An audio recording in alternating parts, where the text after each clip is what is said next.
Mesdames et messieurs, bonsoir. Voici les titres du journal. À l'instar de plusieurs villes du Bénin, la commune de Lokossa se métamorphose grâce au projet asphaltage. Presque toutes les rues de cette ville sont en chantier. Celles qui sont terminées laissent entrevoir la beauté des rues rénovées. C'est le cas de la rue Tribunal de Lokossa-Rouen qui présente un tout nouveau visage. Dans ce journal, l'appréciation des populations. Et puisque les réformes émerveillent les populations, beaucoup de leaders politiques s'accordent sur un second mandat pour le président Patrice Talon et l'annonce de la déclaration de candidature du chef de l'État à l'élection présidentielle d'avril 2021 continue de susciter des vagues de joie au sein de l'arène politique. C'est d'ailleurs dans ce cadre que les membres de l'organisation La Dynamique Continue ont animé un point de presse pour féliciter et encourager le président Patrice Talon pour avoir accepté de poursuivre l'œuvre entamée depuis 2016. Nous parlerons également dans ce journal de la célébration de la Journée mondiale de la culture africaine, un événement que le Bénin prépare activement. Les 22, 23 et 24 janvier prochains, cette journée sera commémorée à travers plusieurs activités prévues par un comité d'organisation. Dans ce journal, les grandes lignes du programme. Voilà pour les titres, mesdames et messieurs. À nouveau, bonsoir. Depuis quelques mois, la commune de Lokossa, dans le département du Mono, est en plein chantier, notamment grâce au projet asphaltage. Un projet dont la mise en œuvre de la première phase donne déjà des fruits, comme l'aménagement et l'assainissement de plusieurs artères. Nous irons à la découverte du nouveau visage de la rue Tribunal de Lokossa-Rouen avec Geoffroy Messan.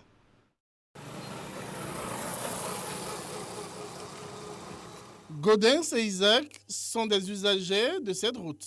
Une route qui relie le carrefour du tribunal et Rouen dans la commune de Lokossa. Désormais pavée et éclairée, elle facilite l'accès au quartier qu'elle traverse. Le pavage de cette voie, carrefour tribunal, lycée, vraiment nous sommes très contents. En tout cas, nous qui pratiquons cette voie-là, nous sommes très contents, très heureux.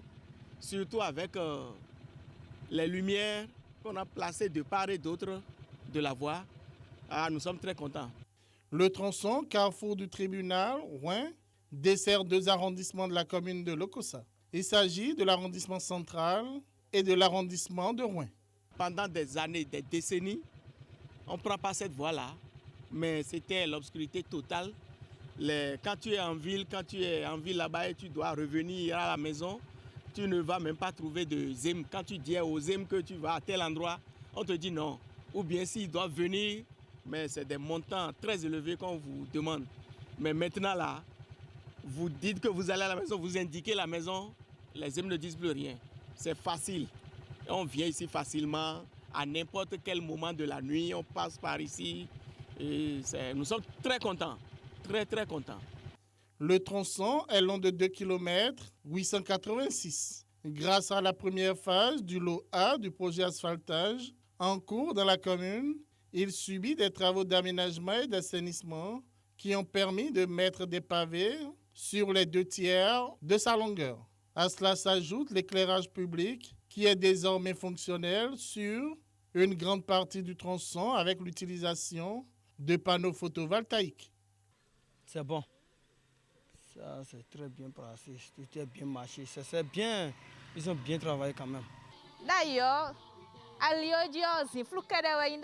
Avant, ici et toute la rue était dans le noir.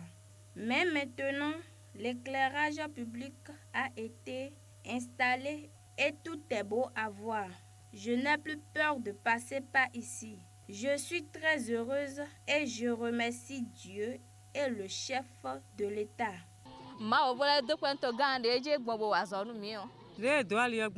Je suis très heureuse du pavage de cette route. Avant, la voie était dans l'obscurité totale et occupée par des textes. On avait peur de l'emprunter. Maintenant, nous l'empruntons facilement pour aller au marché sans crainte. Les usagers rencontrés ont aussi appelé le gouvernement à penser aux 1 km de la route non prise en compte par cette première phase du projet asphaltage. Là où ils ont s'arrêté, la voie là, non. Tout ce que moi je vais demander, c'est pour prononcer la voie pour aller en ville, pour que les populations auront un peu de joie, quoi. Nous demandons que les travaux soient étendus jusqu'à l'entrée de Rouen. Par rapport aux riverains que nous sommes, vraiment, je nous demande d'entretenir l'ouvrage parce que c'est pour nous. On a fait ça pour nous. Aux autorités, nous ne pouvons que les remercier. L'OCOSA présente, le jour comme la nuit, un nouveau visage. Le projet asphaltage, grâce aux réalisations de sa première phase, est passé par là. D'autres voies, à l'image de celle-ci, font désormais la fierté de la Cité de l'Espérance. Les réformes du système Talon, c'est aussi les cantines scolaires dans les écoles primaires publiques, une réforme qui offre de meilleures conditions d'études aux apprenants et soulage d'ailleurs les parents d'élèves. Dans ce reportage, nous irons toucher du doigt l'impact de cette réforme dans la commune d'Alada, chef-lieu du département de l'Atlantique. Le constat est signé Narcisse Alossé. Elle vit un des arrondissements périphériques de la commune d'Alada. À Zumboumé, un village de l'arrondissement, les apprenants de l'école primaire publique communient autour du repas du midi. Un repas chaud qui leur est servi quotidiennement grâce aux cantines scolaires installées par le gouvernement. Depuis que la cantine est arrivée, ça nous donne la force de travail. Ce privilège ne leur coûte que 25 francs CFA par enfant et par jour. Tout autour, il y a une commodité rarement vécue en campagne. Une cuisine qui jouit des règles d'hygiène et un matériel de cuisson de type moderne piloté par 2 dames. C'est avec les 25 francs collectés qu'on arrive à payer aux bonnes dames 500 francs par personne et pendant les 5 jours de la semaine. Donc on paie 1000 francs pour les 2 dames pendant les 5 jours de la semaine. Les cantines scolaires promeuvent l'éducation au niveau des enfants, puisque vous ne pouvez pas savoir que des enfants à cause de 25 francs ne vont pas à l'école parce qu'ils n'ont pas de quoi manger. On dit souvent dans ma langue que nous sommes dehors et nous sommes wandéa. Donc quand le ventre creux est là et résonne, tu ne pourras rien. C'est donc une sorte de motivation pour ces futurs cadres du Bénin. Et ce privilège, ils le partagent avec des écoliers de 283 autres établissements dans la commune d'Alada. Les parents, eux, se disent soulagés. On est soulagés, on est vraiment soulagés. Ce que le chef de l'État a fait, c'est quelque chose qui nous réjouit. Et une fois le petit déjeuner assuré, c'est fini. Nous ne nous tracassons plus pour le déjeuner. Avec 25 francs, on se donne rendez-vous pour le dîner. On est vraiment soulagés. Dans tous les hameaux sillonnés ici dans la commune d'Alada, les sentiments partagés tutoient la délivrance, tant les gens étaient essoufflés par l'investissement autour de la scolarisation de leurs enfants. Du coup, l'impact de cette initiative du régime de la rupture est mesuré avec enthousiasme. Ça a aidé nos parents, ça aide les parents, parce qu'il y a certains parents qui n'arrivent même pas à pouvoir donner 50 francs à leurs enfants. Mais juste avec un petit 25 francs là, les enfants ils mangent à leur faim, ils sont satisfaits. D'ailleurs, avant, tu donnes 100 francs à un enfant le matin. S'ils sont 5, ça te fait le même montant dans la mi-journée. Mais avec cette initiative du chef de l'État, tu donnes 125 francs et le problème est résolu. C'est très bien pour nous et je n'ai pas de statistiques. Sinon, j'allais vous dire, il y a beaucoup d'écoles qui ont cette cantine-là. Et ça marche très bien. Je connais quelques exemples d'écoles où les enfants avaient vraiment du mal à fréquenter juste parce qu'ils n'ont pas le minimum pour y aller. Et de ces exemples, nous avons eu droit à une anecdote racontée par celui qui est chargé de coordonner les cantines scolaires ici, Jonas Théou, que nous avons croisé au cours de ses rondes habituelles dans les écoles. Il nous a parlé d'un apprenant qui driblait ses enseignants et rentrait avec son repas. Mais un jour, il a été surpris. Et il s'est mis à pleurer. Je lui ai dit de venir, il est venu. Il a dit, bon, mon fils, qu'est-ce qui se passe? Pourquoi tu rentres? Tu ne veux pas rester à l'école pour manger? Il m'a regardé droit dans les yeux, les larmes aux yeux. Et il me dit, si tu savais. Je ne savais pas, mais dis-moi ce qui se passe réellement. Et c'est de là qu'il me dit, les repas qu'il amène à la maison à midi, il donne ça à sa maman. Et la maman multipliait ça, il mettait de l'eau dessus et il réchauffe ça d'une autre manière. Et lui, avec ses 3 frères et la maman, c'est ça qu'il mange pour dormir. Un exemple de témoignage poignant entendu ici et qui visiblement justifie le soulagement populaire. Et avec ces cantines scolaires qui stabilisent la bourse des parents, les statistiques disent que le taux de scolarisation a connu une augmentation dans la commune d'Alada. Une réalité dont l'impact sera mesuré à l'aune des performances scolaires. Et pendant ce temps, d'autres élèves mettent constamment leur vie en danger pour aller en classe. Il est très difficile pour les apprenants de se rendre au collège d'enseignement général de Veki dans la commune de Soava. Et pour cause, les passerelles de Fortune, passage obligatoire pour les apprenants, n'offrent pas la garantie sécuritaire nécessaire. Il s'agit des chefs-d'œuvre construits en matériaux précaires par les populations sur fonds propres pour apporter une solution aux difficultés des enfants sur le chemin de l'école. Dans ces conditions, aller à l'école fait naître la peur au ventre. Voici le reportage signé Zakiat Latundi. Passage obligatoire pour ces apprenants en route pour l'école. La traversée de cette passerelle de Fortune. Sur ces morceaux de bois agencés encore en chantier, il faut y aller avec tact, tantôt debout, tantôt à 4 pattes, avec la peur au ventre.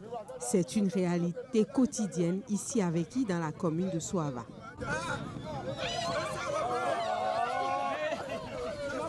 J'ai souvent peur quand je veux passer par ici tout le matin. J'ai été au milieu là-bas et mon sac est au dos. Quand je marche je marche au pied et avec la main. Et je ne sais pas que le sac est ouvert. Et le cahier s'est tombé. C'était un cahier d'exercice de mathématiques qui a tombé et j'ai obligé d'acheter un autre et j'ai repris tous les exercices donnés. Nos frères qui sont en classe de 6e, ils tombent parfois sur ces passerelles-là parce qu'ils ne sont pas bien construits.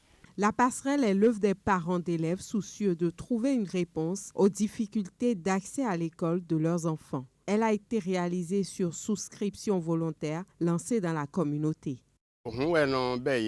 Et place à l'aide des barques, mais c'était très contraignant. À l'embarquement, ils devaient attendre que la barque soit pleine, ce qui fait qu'ils sont parfois en retard à l'école. Parfois, il manque de moyens pour régler les transports une fois à l'arrivée, ce qui entraîne des bagarres. Face à toutes ces réalités, nous avons réfléchi et appelé à la mobilisation de tous. Grâce aux maires et aux bonnes volontés, nous avons pu réaliser ces infrastructures.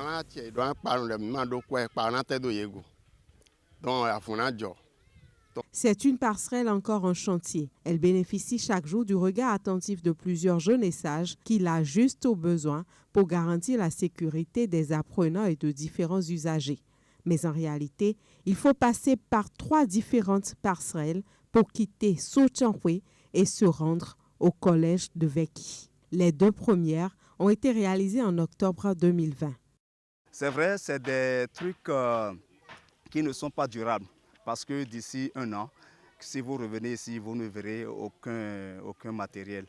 Donc la population, nous lançons un appel à toutes les bonnes volontés, surtout la commune de Soava, pour que les projets qui sont éligibles au fonds FADEC, comme le maire l'a déjà fait, puissent être utilisés, les fonds soient utilisés pour reconstruire ces 3 passerelles en matériaux définitifs. Les populations d'ici n'attendent qu'une suite favorable à ce plaidoyer. Mais les besoins pour ce collège, créé en 2011, fréquenté par plus de 900 élèves, répartis en 16 groupes pédagogiques, sont bien nombreux. D'abord, nous avons besoin des infrastructures d'accueil. Nous avons besoin de bacs motorisés, des gilets de sauvetage, des bottes, parce qu'en temps de crue, toute la cour du collège est inondée.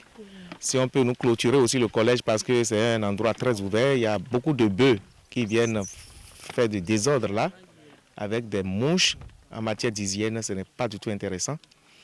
Nous manquons d'eau potable. Il n'y a pas de l'eau, point d'eau au niveau du collège. Et cela pose un problème en ces temps de pandémie où les enfants n'ont même pas l'opportunité de se laver les mains régulièrement comme recommandé. Dans cette cité lacustre de Soava, des passerelles en matériaux définitifs ont déjà été réalisées au profit de la communauté pour leur permettre de se déplacer aisément d'un endroit à un autre. Il y a donc au total 3 passages obligatoires pour tout apprenant venant des villages de Sotiankwe et de Sozunko pour se rendre au collège d'enseignement général de Veki. 3 passerelles, des passerelles de fortune pensées et construites par les populations elles-mêmes sur fonds propres avec l'appui de quelques personnes de bonne volonté de la commune de Soava pour répondre aux nombreuses difficultés rencontrées par les enfants qui sont en route pour l'école mais dans des conditions bien difficiles. Merci à vous, Zakiat Latondi, pour toutes ces précisions. Mesdames et messieurs, je l'annonçais en début d'édition, l'annonce de la déclaration de candidature du chef de l'État à l'élection présidentielle d'avril 2021 continue de susciter des encouragements au sein de l'arène politique. Les membres de l'organisation La Dynamique Continue ont aussi donné de la voix à travers une déclaration publique. Parfait Gohou et ses camarades félicitent le président Patrice Talon pour avoir accepté de poursuivre l'œuvre entamée depuis 2016. Voici un extrait de la déclaration faite par Dynamique Continue. Il y a presque 5 mois, jour pour jour, le 20 août 2020, à l'Infosec, notre organisation La Dynamique Continue effectuait sa première sortie officielle. À l'occasion, nous avions exprimé notre souhait de voir se maintenir la dynamique de développement en cours dans notre pays, dans les secteurs vitaux de la vie nationale, depuis environ 5 ans, sous le leadership éclairé du chef de l'État, Patrice Talon. C'était une plaidoirie pour plus de sacrifices de la part du chef de l'État, au mépris de son confort personnel et pour le bonheur du plus grand nombre. En se déclarant à la dernière étape de sa tournée nationale, ce vendredi 15 janvier 2021, disposé à poursuivre la dynamique, le président de la République aura donné écho à notre plaidoirie et aux souhaits muets ou exprimés de plusieurs millions de nos compatriotes.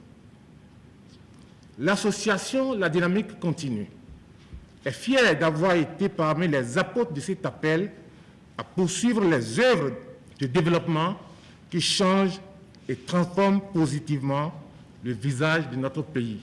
Elle se fait le devoir de remercier le chef de l'État, le président Patrice Talon, pour son sens d'écoute de ses compatriotes et s'engage à œuvrer de façon résolue pour la poursuite de la mission en cours de construction de notre pays.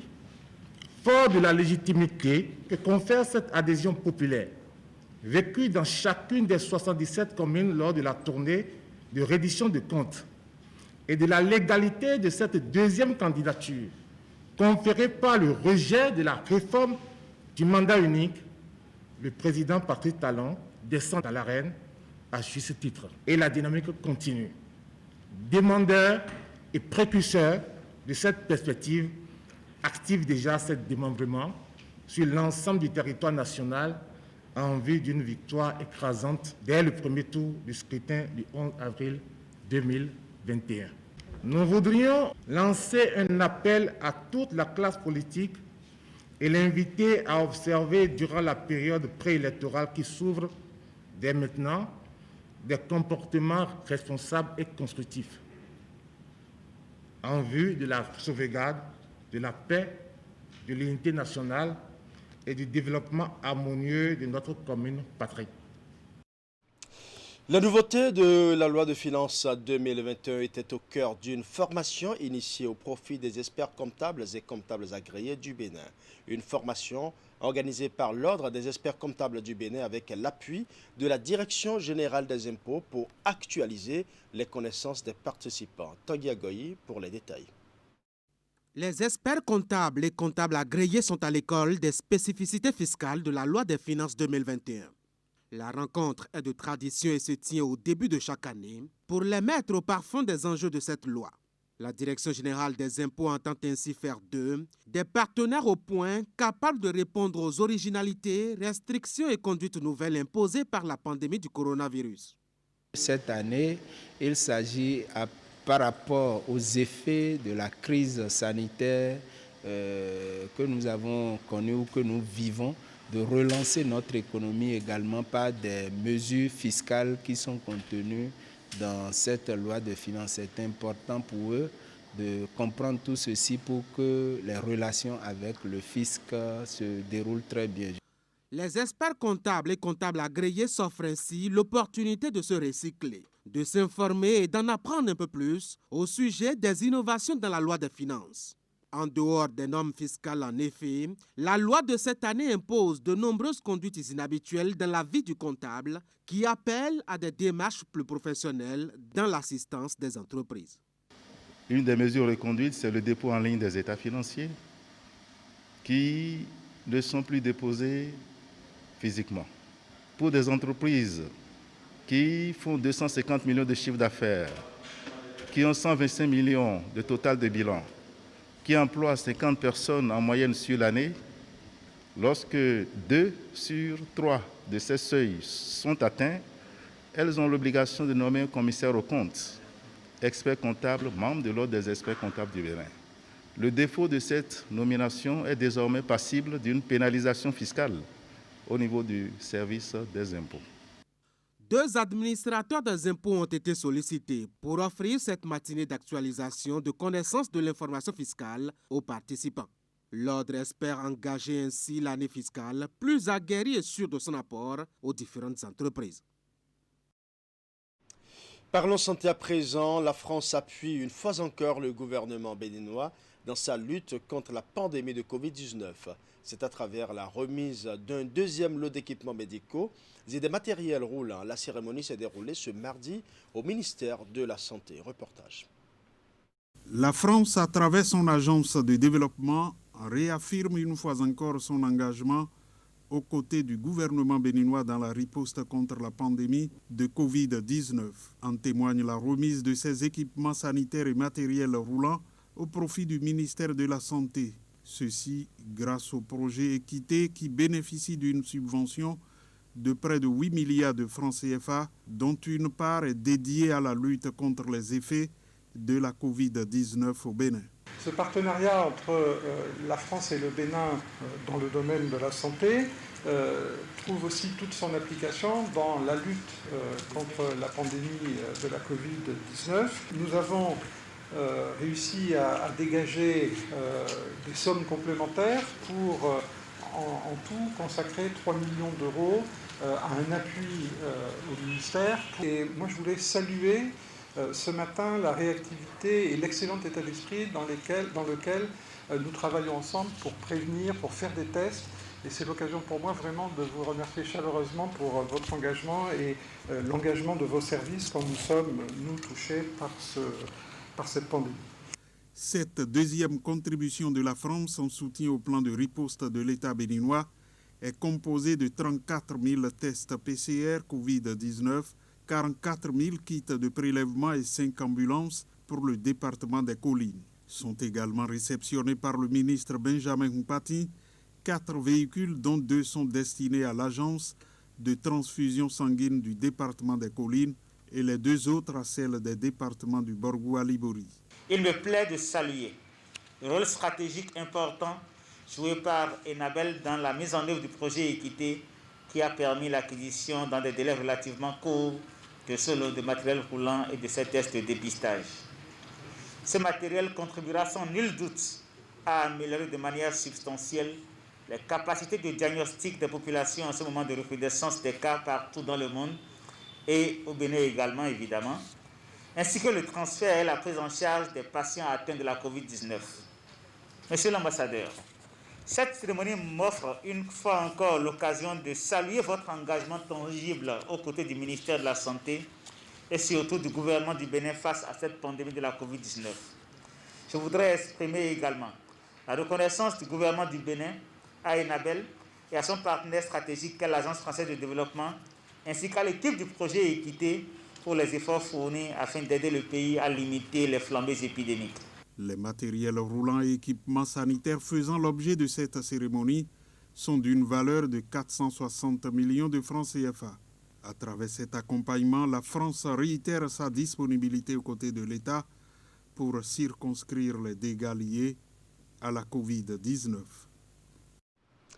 Célébration de la journée mondiale de la culture africaine, le Bénin se prépare à marquer l'événement.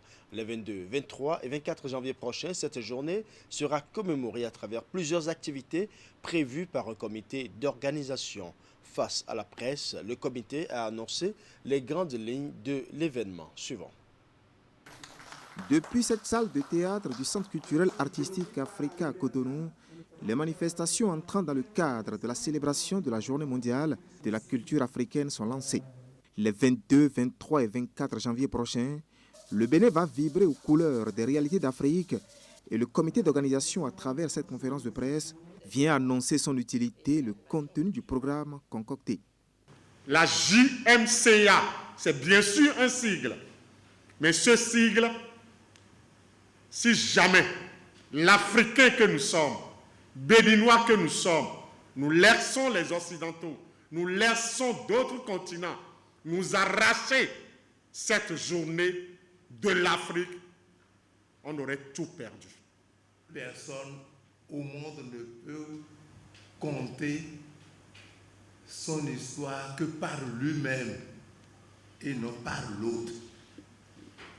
C'est nous-mêmes qui devons compter notre histoire. Nous nous réveillons et nous avons des présidents, des chefs d'État qui disent aujourd'hui, nous devons donc faire de cette Afrique une belle Afrique. Culture et développement, solidarité du vivre ensemble. C'est la thématique qui va mobiliser les attentions durant les 72 heures que va durer l'événement. Toutes les communautés africaines de la diaspora et même les afro-descendants seront représentés à ce rendez-vous. Plusieurs communications seront également présentées par d'éminents professeurs et personnalités politiques. Si le Bénin aujourd'hui s'investit pour la journée mondiale de la culture africaine, JMCA, c'est parce que le Bénin a eu le courage, par son Assemblée nationale, est allé signer la charte de la renaissance de la culture africaine. Cette journée mondiale de la culture africaine, elle n'est pas seulement de la culture africaine, elle est de la culture africaine et afro-descendante. C'est pour ça que nous saluons ici tous nos frères et sœurs de la diaspora. Le ministère du Tourisme, de la Culture et des Arts accompagne toujours tous les événements qui participent donc de la visibilité de notre culture, tant à l'intérieur qu'à l'extérieur. La journée destinée à la commémoration de la culture africaine ne saurait exister sans la contribution du réseau africain des promoteurs et entrepreneurs culturels. L'objectif premier de ce réseau est de faire de la culture un principal levier de développement des pays africains. Voilà, ce sera tout pour ce journal. Merci pour votre aimable attention. Bonne soirée à chacun et à tous.